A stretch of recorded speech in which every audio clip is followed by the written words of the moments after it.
E a Câmara dos Deputados aprovou ontem o texto base da medida provisória conhecida como a MP da Liberdade Econômica.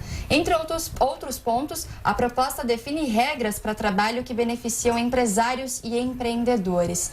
A exemplo disso, aqui ao meu lado está o dono da maior rede de franquias odontológicas do Brasil, a Odonto Excellence, Oséias Gomes. Oséias, bom dia. Muito obrigada por comparecer aqui na Jovem Pan. Prazer imenso estar com você aqui.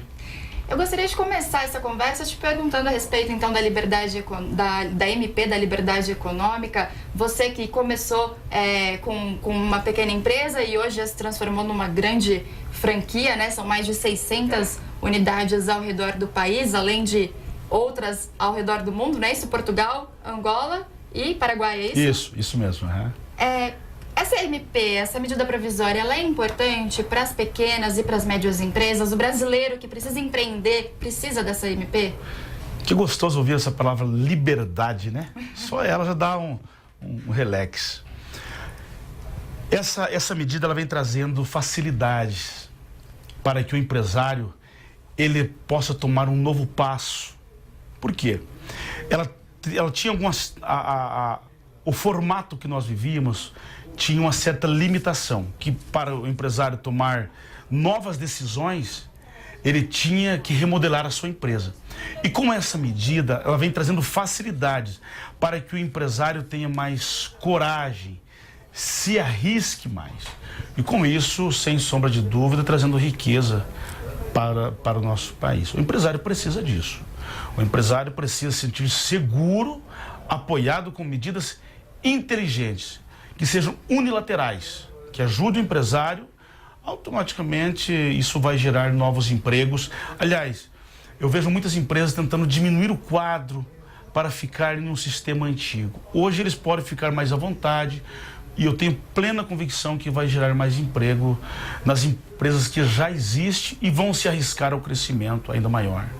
Bacana. E você, como eu disse, hoje é dono de uma das maiores empresas de odonto aqui no país, mas você também teve um começo humilde, né? Eu queria que você contasse um pouco a respeito da sua trajetória, a respeito da origem dos seus pais, né? Você veio lá do Paraná, é isso?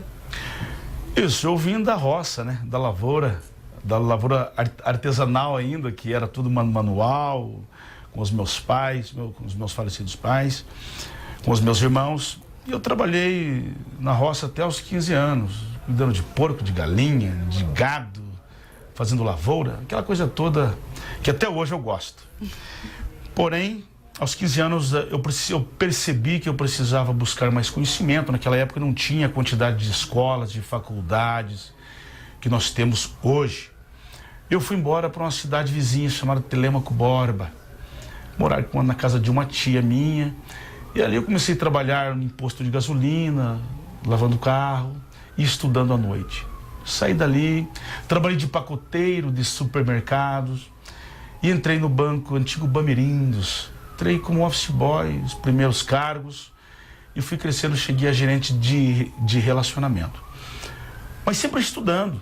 Na época, para fazer faculdade, eu rodava 300 quilômetros da minha cidade. Eu vim em Ponta Grossa, 150 quilômetros de ida e 150 de volta. Era um trabalho, um esforço muito grande, porém muito focado, muito determinado sempre. Eu sempre digo que eu não deixei a minha sorte ao léu. Porque muitas vezes a gente entrega a nossa história à sorte. Eu sou filho de pai pobre, nasci pobre e vou morrer pobre. Olha, meu pai era alcoólatra, por isso que eu sou assim. Minha mãe tinha tal dificuldade, por isso que eu sou assim. Na minha empresa não deu certo onde eu trabalhava, porque eu era perseguido pelo chefe. Olha, dificuldade todos nós vamos ter. Mas se você for focado, determinado em buscar aquilo que você quer, eu talvez acredito que eu seja um exemplo disso. Pois bem, mas por que isso aconteceu? Apenas você ter um sonho não é o suficiente. Todo sonho, ele precisa se tornar um projeto, porque senão ele será uma frustração. E todo projeto precisa vir à existência. Mas quando nós saímos da linha do sonho para a linha do projeto, precisa de conhecimento. Você tem que ter propriedades daquilo que você vai fazer. Talvez aí esteja um dos grandes pilares do meu sucesso. Aos 17 anos de idade, eu comecei a estudar gestão. eu me apaixonei pelos livros de negócio. Eu sou formado, estudei, mas eu tenho plena certeza que a minha base de conhecimento foi o autodidatismo, que fez com que durante 30 anos eu estudasse de 2h30 a 4 horas por dia para poder me preparar. E como que a Odonto Excelência surgiu? Então, passaram-se 12 anos de banco, eu saí do banco e comecei a trabalhar como freelance, fazendo consultoria para algumas empresas, porque eu queria testar o meu conhecimento na prática. Trabalhando com uma empresa, com outra, eu fui fazer uma consultoria para um consultório odontológico de um amigo meu, inclusive. E quando eu cheguei a fazer essa consultoria, eu comecei a perceber que esse segmento havia uma oportunidade. Por quê? Em todo mercado existe uma lacuna. Quer dizer, nem o mercado é tão protegido ao ponto que ninguém mais possa entrar ali. Mas em toda lacuna existe uma oportunidade ou uma armadilha. E eu percebi a oportunidade. E comecei a empreender no ano de 2002. No ano de 2009 eu montei a franquia, estamos há 10 anos. Hoje inaugurando uma franquia a cada 72 horas. Estamos chegando na marca de 800 unidades. Olha só, já estava com um dado desatualizado aqui, então eu tinha 600. 800 unidades. Estamos chegando a 800 unidades. Faz alguns dias só, então. Faz né, alguns dias. Muito bem. E por que o ramo de odontologia e não, por exemplo, outra área da saúde? Por que essa escolha em odonto? Não foi exatamente uma escolha, foi a oportunidade que me chamou. Porque eu estava trabalhando no ramo de odontologia quando eu percebi a oportunidade. Claro que em outras áreas de saúde, talvez eu tenha um leque, uma gama de oportunidades muito maiores ainda. Mas qual foi então essa oportunidade que você viu? Qual foi a lacuna que você identificou aí nesse serviço? O estereótipo do segmento, muito fechado, muito protegido, pessoas bem qualificadas. A odontologia brasileira é uma das melhores do mundo. Porém, a odontologia chegou um momento que ela deixou de ser somente uma profissão para se tornar também um negócio. Pois bem, quando falamos de negócio, aí nós falamos de uma boa administração. Aí você fala de competitividade, conexão com o mercado. Existem coisas muito mais sensíveis que exigem uma gestão bem feita para que isso aconteça. E na hora certa, no momento certo, eu percebi esta oportunidade e comecei a fazer gestão. Quem vende odontologia é o dentista. Eu vendo gestão para odontologia. Esse é o core business da Odonto Excelência. Bom, falando em gestão, então você trouxe até esse seu livro, certo? Sobre o método que você utiliza na sua empresa. Isso aqui é minha nova paixão. Meu best-seller, Gestão Fácil. Não é fácil você hoje lançar um livro no Brasil falando de autoajuda, acredita em você mesmo, falar de sonhos. Você tem um leque de pessoas muito mais interessadas. Mas quando alguém chega numa livraria ou para fazer uma compra de um livro, quando fala gestão, limita o mercado. São pessoas que realmente já tomaram a decisão em sair do sonho e criar um projeto.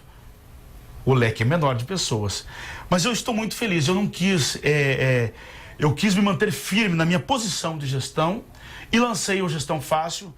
Hoje já estou na 4ª edição em 4 meses.